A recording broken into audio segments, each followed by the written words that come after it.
Yes. So we have Sarah Lacey and Lisa Rodman and Allison Pickard, and we had one other vote, right? This is a 4-3, right? Andrew Pruski, the chair, who's not here. I guess we're signing both bills, right? Human Relations Commission bill to reestablish, reorganize, reset, and empower the Human Relations Commission. We had one that was just by executive order, and it didn't have the power to really, certainly not to enforce the new fair housing law. So we're doing that. And do you guys want to say something about how, I mean, we knew coming in that we were going to do this, that this had to be done, that Anne Arundel County was one of the only counties in central Maryland that didn't have a fair housing bill. And we really knew, having talked to a lot of you, I knew that, particularly from some of the homeless shelters, just how hard it was to get people into housing if they had any kind of government assistance once they were ready, because the landlords would say no. And so having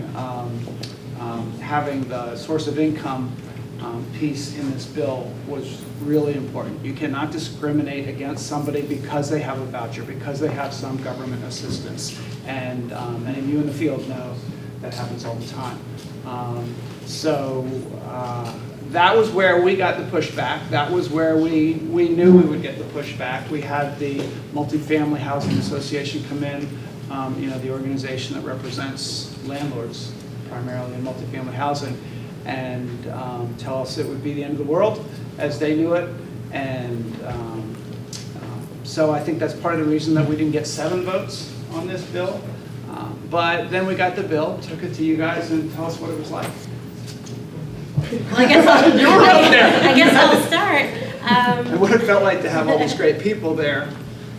Sure. You had both sides, right? Well, I'm very glad that we could have this bill signing ceremony here, given the event that we had over the summer. And at that time, we were focused on Bill 5519, which is the one that that actually established the right to fair housing, non-discrimination in housing in Anne Arundel County, and that's the one that really plugged that very obvious, giant, embarrassing gap that our county had.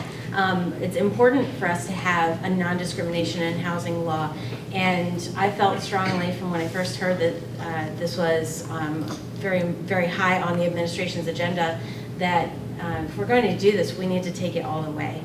We need to cover all categories that we possibly can, and that's part of what brought up the big fights that we had on July 1st and July 15th, and then coming up again on September 3rd, and some of our colleagues' decisions not to vote for the bill, and I continue to disagree with them, and I'm proud of what we were able to accomplish.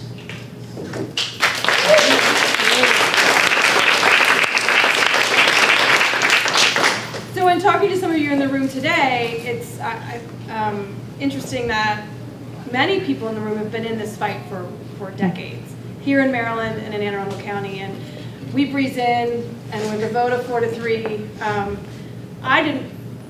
it wasn't easy, but it's easy to be on the right side of history. So I'm hoping Anne Arundel County can be a leader and push the state a little farther along. I can certainly sleep at night. The debate was rich, it was robust, but for folks in the room that came out to support it, we're just right.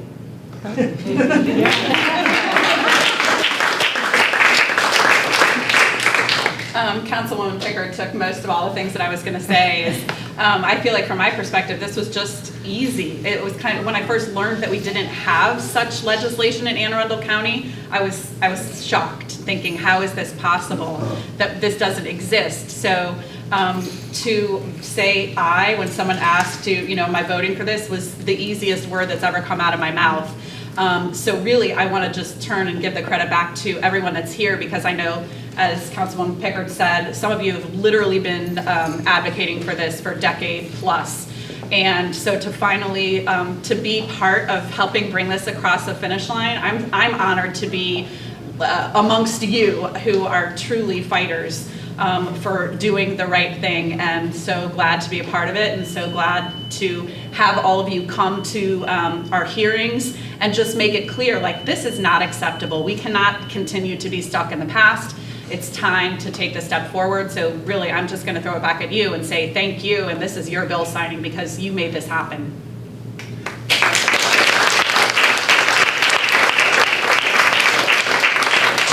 Yeah, I want to add to that, because we knew coming in that it might not be easy, and we knew that there was, I think for the first time in the county, there was a movement of people that was going to make this happen.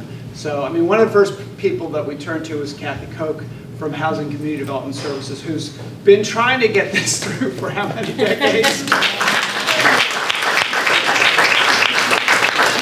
She emailed me, I think the night that it was signed, and said, you know, Steuart, if you do nothing else, this will have made such a big difference that we will have accomplished something. But it was also really exciting that we had Anne Arundel Connecting Together, all the bright yellow shirts here, ACT, who had just started to organize. I heard about it while I was running, and I thought, wow, that's really funny that, you know, their first target is probably going to be me, the old community.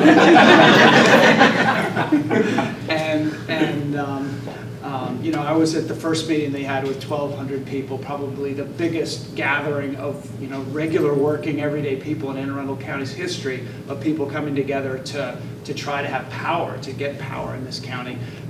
And that was before the election. And then when they picked housing as one of their first issues and had that 500-person, was it, meeting at Asbury and talked about housing, I knew that we were going to win.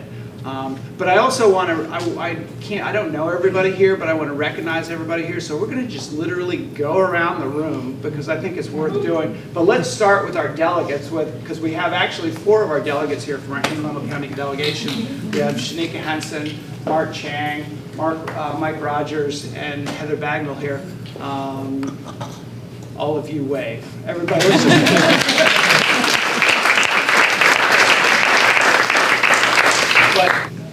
Well, let's sign the bill. Thank you, everybody. And you know, we know this is just a start. We've got a couple more housing bills coming. We've got the moderately priced dwelling unit set aside requirement for developers, and then we're going to do our housing trust fund bill. Hopefully, we'll get all that done before the end of the year, I hope. And what I would like to really be able to do, I don't know if people saw in the Washington Post, there was an article, I think it was today or yesterday, about the number of units that we really are going to need to create in the whole metropolitan area. And they said that 3/4 of those units should be affordable for folks below the median income. 3/4 of those units, they said, should also be near places where people work and where there's public transit. And we're not a part of that Washington Council of Governments, Metropolitan Washington Council of Governments, but only one of the members of that council has actually set numerical goals of what they want to do. That's Washington, D.C. And I think when I met with ACT in the beginning, I said I would like to get to the point where we know enough that we could set some numerical goals of units. And we don't know enough yet, but that's my goal, is to be able to set some goals, some ambitious ones, and really know that we're confronting the problem. Okay, let's see. We'll leave that alone. We have a hard time spelling your 5519. The first one is the Fair Housing Bill. And behind you. 5519, and today is the 12th. You're going to keep talking. Okay, All right, I'm going to pay attention to this. done. Okay.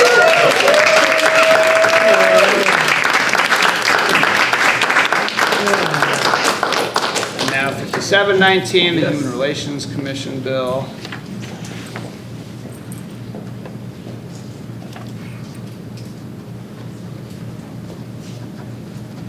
Done.